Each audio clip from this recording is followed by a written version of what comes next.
আচ্ছা, যদি আগামীকাল আমাদের সূর্য বিস্ফোরিত হয় তাহলে ঠিক কী কী ঘটবে কল্পনা করেছেন কখনো? আমাদের সৌরজগতের কেন্দ্রে অবস্থিত নক্ষত্র প্লাজমার সেই অতি উত্তপ্ত গোলক যা আমাদের তাপ, শক্তি এবং আশ্চর্যজনক রূপ দেয়। হ্যাঁ, আপনি ঠিকই বলেছেন, এটা একটা টিকটিক টাইম বোমা। আমাদের সূর্যের বয়স প্রায় 10 বিলিয়ন বছর, আর এটির আয়ুষ্কাল আরও প্রায় 5 বিলিয়ন বছর বলে আশা করা হচ্ছে। এরপরে সূর্য প্রসারিত হতে থাকবে এবং একটি বিশাল লাল দৈত্যে পরিণত হবে। তারপরে এটি সংকুচিত হয়ে একটি হোয়াইট ডোয়ার্ফে পরিণত হবে, একটি মৃতপ্রায় নক্ষত্র যা পরবর্তী কয়েক বিলিয়ন বছর ধরে ঠান্ডা হতে থাকবে। নিঃসন্দেহে পৃথিবীতে তখন জীবের কোনো অস্তিত্বই থাকবে না। আমরা সকলেই অনেক আগেই নিশ্চিহ্ন হয়ে যাব। কিন্তু তবুও আপনি কি কল্পনা করতে পারেন যে আপনার চোখের সামনে সূর্যকে বিস্ফোরিত হতে দেখলে সেটা কেমন লাগবে? সুপারনোভা নামের সাথে আপনারা যারা পরিচিত আছেন হয়তো ভাবেন যে সূর্যের এই বিস্ফোরণ হবে পৃথিবীর সবচেয়ে সুন্দর এবং দর্শনীয় আতশবাজি প্রদর্শনী। কিন্তু সত্য হলো এটাই যে আপনি কিছুই দেখতে পাবেন না।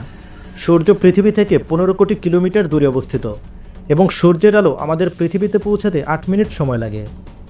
যদিও এটা অনেক দূরে মনে হতে পারে, কিন্তু আসলে এটি একদম নিকটে। পৃথিবীকে সুপারনোভা থেকে সম্পূর্ণরূপে নিরাপদ রাখতে হলে আমাদের কমপক্ষে 50 থেকে 100 আলোকবর্ষ দূরে থাকতে হবে। কিন্তু ভালো খবর হলো, যদি আগামীকাল সূর্য বিস্ফোরিত হয় তাহলে এর ফলে উৎপন্ন শক ওয়েভ পুরো পৃথিবীকে ধ্বংস করার মতো অতটা শক্তিশালী হবে না। শুধুমাত্র সূর্যের দিকে মুখ করা দিকটি এক মুহূর্তেই ঝলসে যাবে, আর অন্য অর্ধেকের তাপমাত্রা বিশাল পরিমাণে বৃদ্ধি পাবে, যা সূর্যের বর্তমান পৃষ্ঠের তাপমাত্রার চেয়ে 15 গুণ বেশি। এছাড়াও এই পাশটি স্থায়ীভাবে সম্পূর্ণরূপে অন্ধকার হয়ে যাবে।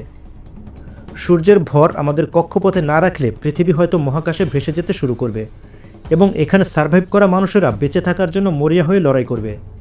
এমন সম্ভাবনা রয়েছে যে আমাদের গ্রহটি অন্য একটি নক্ষত্রের চারপাশে কক্ষপথে আবদ্ধ হতে পারে, যা আমাদের সূর্যের মতো একই আলো এবং তাপ সরবরাহ করতে পারে।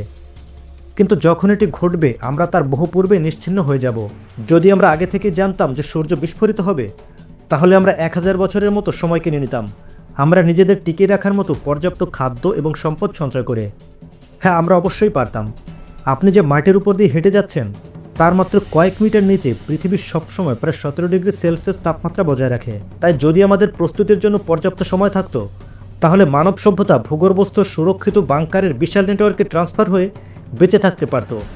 বিস্ফোরণের 1 সপ্তাহের মধ্যে পৃথিবীর পৃষ্ঠের তাপমাত্রা -18 ডিগ্রিতে নেমে যাবে। 1 বছরের মধ্যে তাপমাত্রা প্রায় -73 ডিগ্রিতে নেমে যাবে। এই সময় সমুদ্রগুলোর উপর থেকে নিচে বরফ হতে শুরু করবে। 1000 বছরের মধ্যে পৃথিবীর বায়ুমণ্ডল হিমায়িত হয়ে ধসে পড়বে, যার ফলে ভূপৃষ্ঠের অবশিষ্ট সব কিছু মহাজাগতিক বিকিরণ এবং উল্কাপিণ্ডের প্রভাবের সংস্পর্শে চলে আসবে। আশা করা যায় সেই সময়ের মধ্যে আমরা নিজেদের জন্য একটি নতুন বাসস্থান খুঁজে পাব। আনন্দের সংবাদ হলো, যদি সূর্য বিস্ফোরিত হয় এবং এটি অবশেষে ঘটে তবে এটি রাতারাতি ঘটবে না। যখন সূর্য মারা যাবে তখন এটি একটি দীর্ঘ, ধীর এবং কঠিন প্রক্রিয়া হবে যা কয়েক বিলিয়ন বছর ধরে চলবে। সূর্য আরও উষ্ণ এবং উজ্জ্বল হবে এবং এটি প্রসারিত হতে শুরু করবে। এই প্রক্রিয়া চলাকালীন সূর্যের বাইরের লেয়ারগুলো মহাবিশ্বে ছড়িয়ে পড়বে, যার ফলে অন্যান্য তারা এবং গ্রহের সৃষ্টি হবে, ঠিক যেভাবে বিগ ব্যাংয়ের ফলে পৃথিবীসহ এই মহাবিশ্বের সৃষ্টি হয়েছিল। কে জানে, হয়তো নতুন করে প্রাণের সৃষ্টি হতে পারে। আপনি কি আরেকটি পৃথিবীর কল্পনা করতে পারেন? নতুন কোনো মানবিক প্রজাতি? কয়েক বিলিয়ন বছর পরে আমাদের গ্যালাক্সি কেমন দেখাবে তা ভবিষ্যৎবাণী করা কঠিন, এবং বিশেষ করে সূর্যবিহীন আমাদের সোলার সিস্টেম কেমন হবে তা অনুমান করাও কঠিন, যা আমাদের সৌরজগতের সমস্ত গ্রহগুলোকে ধরে রেখেছে। হয়তো ভবিষ্যতে আমাদের এই সূর্য বিশাল পরিমাণে প্রসারিত হতে থাকবে এবং এরপরেই হঠাৎ করে ছোট হয়ে যাবে, হয়তো নতুন কোনো তারার জন্য জায়গা রেখে যাবে। আর যদি অলৌকিকভাবে মানব সভ্যতা সেই সময় টিকে থাকে তাহলে আমরা কোথায় থাকব? আপনি কি কল্পনা করতে পারেন যে আপনার বংশধররা একটি মহাকাশ স্টেশনে জন্মগ্রহণ করবে? যাই হোক, সেটা অন্য কোনো গল্প। আজ এ পর্যন্তই। দেখা হবে পরবর্তী ভিডিওতে। ততক্ষণ পর্যন্ত ভালো থাকুন, সুস্থ থাকুন।